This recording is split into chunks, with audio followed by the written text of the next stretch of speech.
Halo semuanya, pada video kali ini saya akan menjelaskan mengenai satu materi ya. Jadi saya akan menjelaskan materi mengenai senyawa.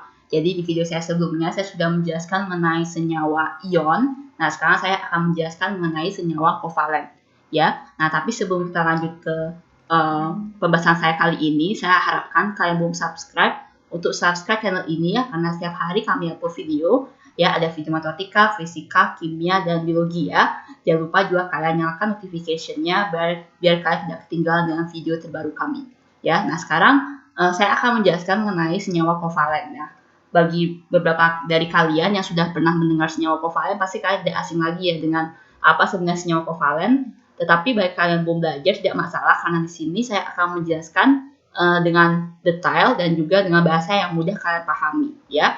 Jadi senyawa kovalen ini adalah senyawa yang terbentuk dari dua atom ya, dua atom yang dihubungkan dengan ikatan kovalen ya. Jadi di sini senyawa yang terbentuk itu dia dua atom, dia sebenarnya dua atom atau lebih ya. Jadi tidak harus dia dua atom ya. Yang jelas dia ikatannya itu dia antara atom yang non logam dengan non logam gitu ya. Jadi dia harusnya dia tidak boleh berikatan dengan atom logam. Ya, jadi pada sistem periodik unsur pasti kalian tahu dong ya mana atom yang unsur yang berupa non logam, mana unsur yang berupa logam ya. Jadi kalau dia di golongan 1A, golongan 2A, dan golongan transisi ya, golongan transisi itu yang golongan B itu, dia semua itu adalah atom logam ya, atau unsur logam. Tetapi kalau yang bagian kanan pada sistem periodik unsur, misalnya seperti mulai dari golongan 5A, 6A, 7A gitu ya, itu dia merupakan atom non-logam gitu ya. Jadi kalau dia non-logam dan non-logam ya, dan dia dihubungkan dengan ikatan kovalen, itu merupakan senyawa kovalen gitu ya. Dan prinsip ikatannya sebenarnya apa sih ikatan kovalen ini ya? Ikatan kovalen ini dia prinsipnya adalah penggunaan bersama pasangan elektron. Ya, jadi berbeda dengan senyawa ion yang sudah saya jelaskan sebelumnya. Jadi kalau senyawa kovalen ini dia penggunaan bersama pasangan elektron. Jadi misalkan kalau dia ada dua atom, ya, jadi satu atom itu dia memberikan satu elektronnya ke atom lainnya. Tapi yang atom lainnya juga memberikan satu atom ke atom lainnya lagi gitu. Jadi ada dua elektron yang dipakai bersama untuk membentuk ikatan. Nah, itu yang disebut dengan ikatan kovalen. Ya. Nah, saya selanjutnya akan memberikan kalian penjelasan bagaimana bisa terbentuknya ikatan kovalen ya. Nah, kalian bisa lihat ya untuk yang selanjutnya. Di sini saya ada 6 gambar ya. Di sini ada 6 gambar. Nah, di sini merupakan contoh dari senyawa kovalen gitu ya. Nah, di sini kalian bisa lihat yang untuk yang A itu senyawanya adalah O2 gitu ya. Senyawa ada O2 ya. Kalian pasti lihat ya kalau O itu oksigen itu merupakan atom non logam, sehingga kalau O dengan O dia pasti adalah senyawa kovalen atau dia berikatan kovalen ya. Nah, mengapa bisa seperti ini? Coba kita sekarang lihat. O itu dia memiliki elektron valensi ada berapa? Ada 6 ya. Jadi saya tuliskan sini 1, 2, 3, 4, 5, 6. Nah, kalau misalkan dia dalam membentuk suatu ikatan itu dia pasti ingin kestabilan gitu ya. Jadi O itu ingin supaya dia memiliki 8 elektron supaya dia stabil oktet gitu ya. Jadi semua atom itu dia ingin supaya atomnya itu memiliki 8 elektron kecuali untuk hidrogen ya. Kalau hidrogen itu dia untuk mencapai kestabilan itu cuma perlu 2 elektron saja ya. Jadi kalau yang lain itu pasti dia perlu 8 elektron. Nah, sekarang O ini kan dia cuma ada 6 elektron valensinya. Berarti dia perlu lagi 2 supaya melengkapi menjadi 8 elektron. Nah, dia diberikan oleh O yang lain. Jadi di sini saya menggambarkan O yang lain ya. Dia memiliki 6 elektron valensi juga kan. 1, 2, 3, 4, 5, 6 gitu. Nah, yang ini yang diberikan saya kasih tanda ya, ini nomor 1, ini nomor 2. Jadi O yang nomor 2 ini dia memberikan 2 elektronnya ke yang O yang nomor 1, ya O nomor 1 juga memberikan 2 elektron ke O yang nomor 2 gitu. Jadi kalau saya lingkari, dia menjadi seperti ini. Dia ada 8 elektron, kemudian ini juga ada 8 elektron totalnya. Nah, seperti ini dianya. Nah, ini yang disebut dengan ikatan kovalen ya, yang ada 4 elektron ini tengah-tengah. Nah, kalau misalkan dia tengah-tengah ada 4 elektron seperti ini, dia ikatan rangkap 2 jadinya. Jadi O rangkap 2 ya. Jadi ikatan kovalen itu nggak cuma tunggal. Kalau tunggal itu dia tengah-tengahnya ada 2. Kalau rangkap 2 tengah-tengahnya ada 4. Ya, kalau dia ikatan rangkap 3, dia tengah-tengahnya ada 6 elektron. Ya, maksud saya tengah-tengah itu yang dipakai bersama elektronnya. Ya, jadi di sini 4 elektron ini yang dipakai bersama. Maka dia O rangkap 2. O, gitu ya. Demikian juga yang lain, misalnya seperti ini. H2O tadi saya sudah bilang ya, ini bisa lebih dari 2 atom ya. Tidak harus 2 atom saja, bisa lebih dari 2 atom. Yang misalnya seperti ini H2O ya. Jadi O ini kan dia ada 6 elektron. Ya, dia ada 6 elektron, dia bisa diberikan 2 elektron lagi dari 2H. Gitu. Jadi H itu memberikan 1 ke O, ya H1 lagi juga memberikan 1 elektron ke O gitu ya. Dan H-nya itu juga menerima 1 elektron dari O gitu. Jadi dia hanya menjadi 2 gitu. Sehingga terbentuklah senyawa H2O. Ya, demikian juga untuk ini HCl ya. Jadi Cl ini karena dia itu adalah memiliki elektron valence 7, ya dia perlu lagi 1 elektron kan. Jadi karena dia perlu lagi 1 elektron, dia berikatan dengan 1 H saja. Ya. Nah, 1 H-nya itu juga mengambil 1 elektron dari Cl gitu. Sehingga dia memiliki 2 elektron yang dipakai bersama, sehingga yang HCl ini kita bisa tulis H tunggal Cl gitu. Ya. Nah, seperti ini juga kayak N2 seperti ini ya. Kalau N2 karena dia tengah-tengah dipakai bersama itu adalah 6 elektron, maka dia menjadi N rangkap 3. Seperti ini. Ya, N rangkap 3. Ya, seperti itu ya. Nah, kalian bisa lihat di sini, kalau dia senyawa kovalen itu, dia kan terdiri dari atom-atom yang merupakan atom non-logam gitu ya. Jadi dia tingkat keelektronegatifannya, perbedaan keelektronegatifannya tidak terlalu besar gitu ya. Berbeda dengan senyawa ion. Kalau senyawa ion itu kan antara logam dengan non-logam. Itu perbedaan keelektronegatifannya sangat besar.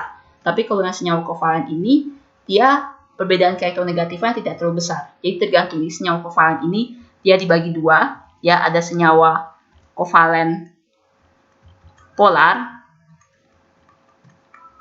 dan ada senyawa kovalen non-polar. Jadi di sini kalau yang polar, dia memiliki perbedaan keelektronegatifan. Lihat saja sekarang, kalau misalkan dia senyawanya itu dia linear, misalnya seperti ini HCl kan dia linear. Ya, H itu dia lebih elektropositif dibandingkan Cl. Berarti dia ini adalah parsial positif, ini parsial negatif. Ya, sehingga Cl ini cenderung elektron itu dia berpusat ke Cl, dia masuk ke dalam Cl. Ya.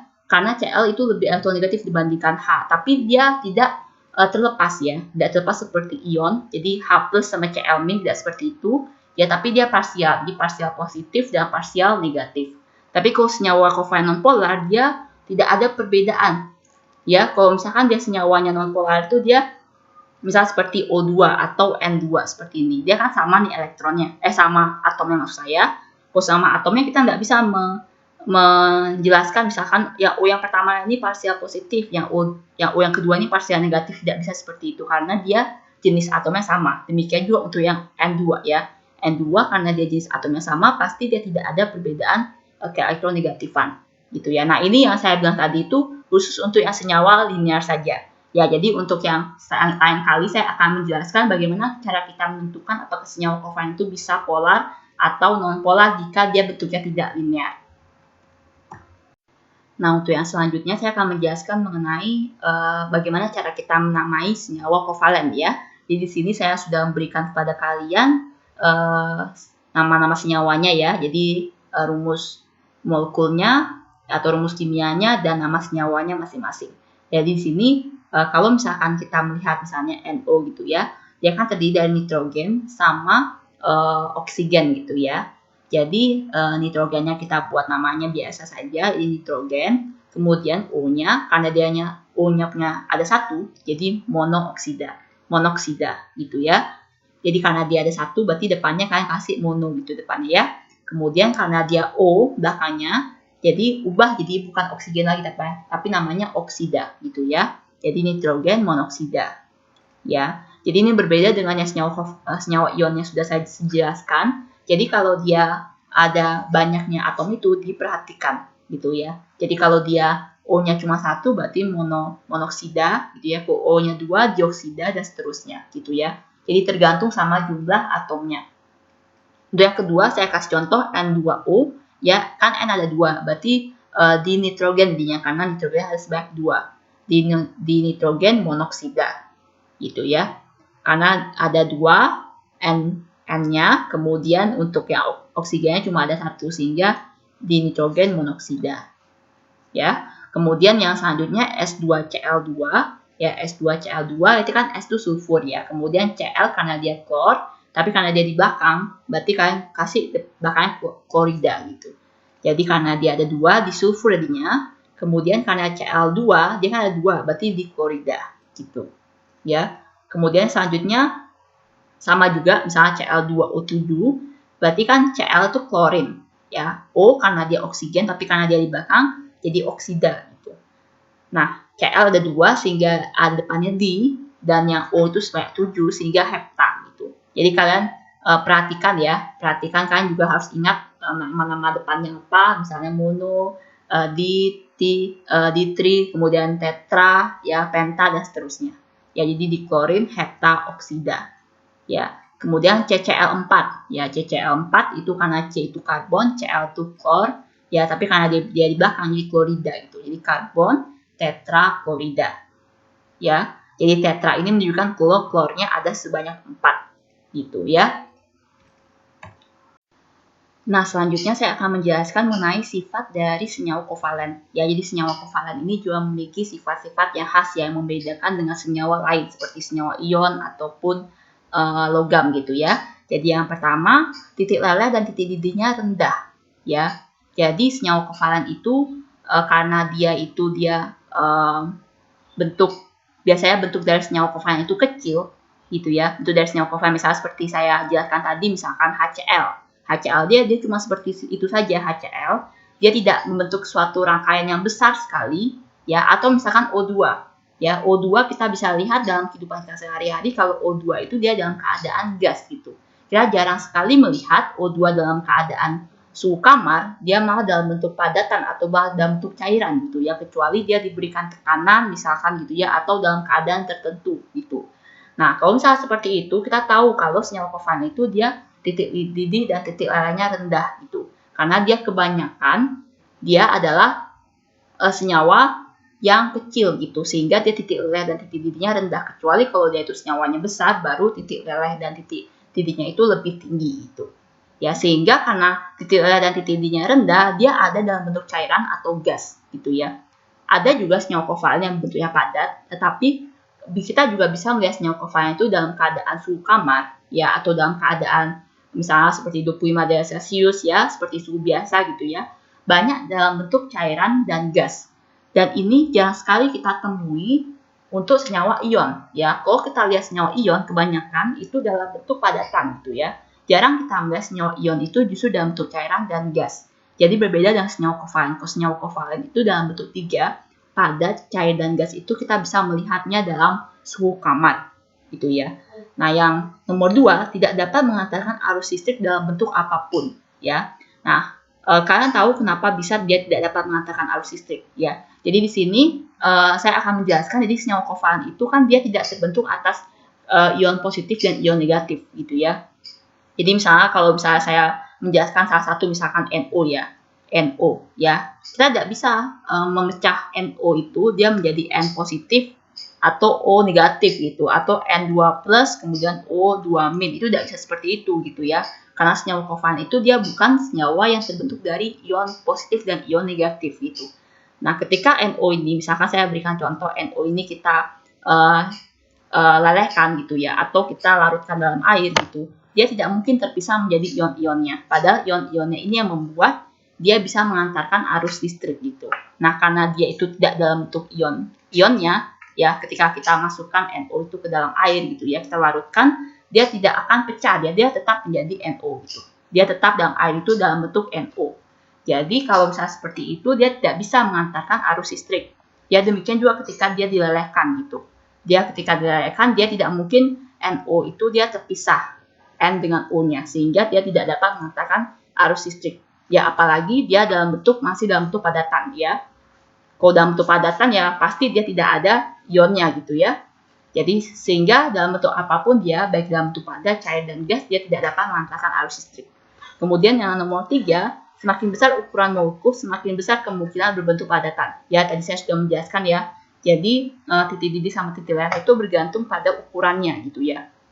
Jadi kalau yang tadi saya jelaskan misalnya O2 atau NO, itu pasti kita menemuinya dalam bentuk gas gitu ya, karena dia titik didihnya kecil, rendah gitu ya, sangat rendah ya.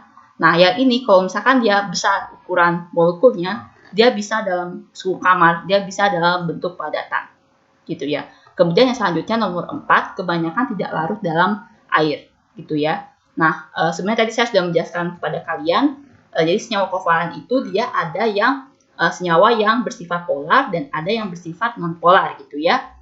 Nah, kebanyakan senyawa kovalen itu dia justru bersifat non-polar gitu ya, karena dia perbedaan elektronegatifnya sangat kecil gitu ya. Saya kasih contoh misalnya NO ya. NO ini kalau kalian lihat di sistem periodik unsur, dia dekatan kan, dia masuk bersebelahan satu sama lain gitu ya. Dia bersebelahan, tidak jauh satu di kiri satu di kanan gitu, tidak jauh seperti itu, tapi justru dia letaknya bersebelahan ya. Kalau dia letaknya bersebelahan seperti itu, pasti perbedaan elektronegatifnya kecil gitu ya.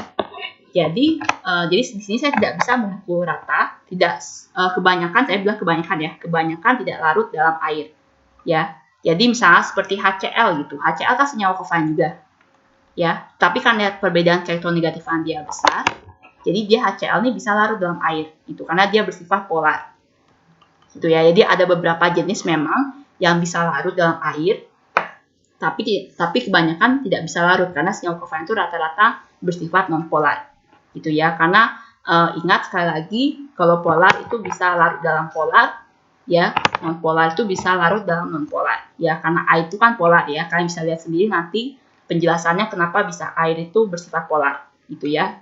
Mungkin saya tidak menjelaskan di video ini, saya akan menjelaskan nanti di video saya yang selanjutnya gitu ya. Kemudian yang kelima, dapat larut dalam pelarut organik ya. Jadi di sini karena pelarut organik itu dia rata-rata, bukan rata-rata ya, semua pelarut organik itu dia non-polar, maka karena dia senyawa kovalen itu bersifat bersifat non-polar, maka non-polar bisa larut dalam non-polar pastinya. Gitu ya.